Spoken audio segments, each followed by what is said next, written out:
Dear Mom and Dad, dear sister, dear brother, dear loved one, I know that you believe in God, and I do not. You fear that hell awaits the non-believer, but I will not. You accept the Bible as true, but I cannot. Throughout recent months and years, you've stood on my doorstep, made countless phone calls at all hours of the day and night, sent me long letters, given me books and sermons, invited me to church, and prayed nonstop for my salvation. And after all the pleading, the raised voices, the confusion, anger, and tears, after all we've been through, I know how frustrating it must be that I still do not see things your way. Please know that I'm equally frustrated because you demand boundaries of respect for your own worldview while continuing to intrude and interfere uninvited into mine. This brings us to a critical moment where I must say some difficult things and draw a very clear line in the sand. If you continue to misrepresent the theory of evolution by using the word theory in an intellectually dishonest way, we have nothing more to talk about. If you dismiss the evidence of evolution by natural selection observable in our world and in our own DNA, and you instead believe that our true origins involve a lonely, floating being in outer space and a naked man and woman in a sacred garden with an enchanted tree and a talking snake, we have nothing more to talk about. If you believe it makes sense that God would send a moral, trustworthy, honest, loving, hardworking, charitable non-believer to eternal torture and hell,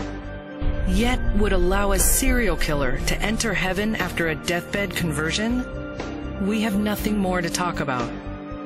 If you believe human beings could live to be almost 1,000 years old in the Bronze Age, we have nothing more to talk about.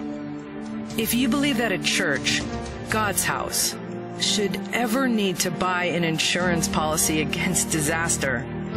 we have nothing more to talk about.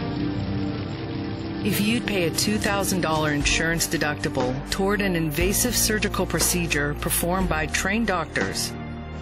recover over a period of weeks with prescription medications invented by scientists, and then thank God for His divine healing, we have nothing more to talk about. If you believe it's moral and righteous to thrust the tip of a sword into the beating heart of a baby,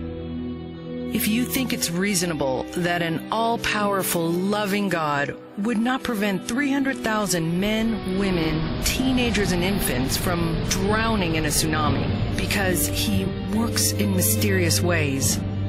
if you believe that any loving God would allow a child to die of cancer in the arms of his grieving parents, we have nothing more to talk about. If you believe in giants, supermen, unicorns, flying chariots of fire, the undead, leviathans, healing mud, talking animals, and the biblical account of a man who spent 3 days underwater living in the belly of a giant fish, we have nothing more to talk about. Finally, at the end of the day, please know that I do love you.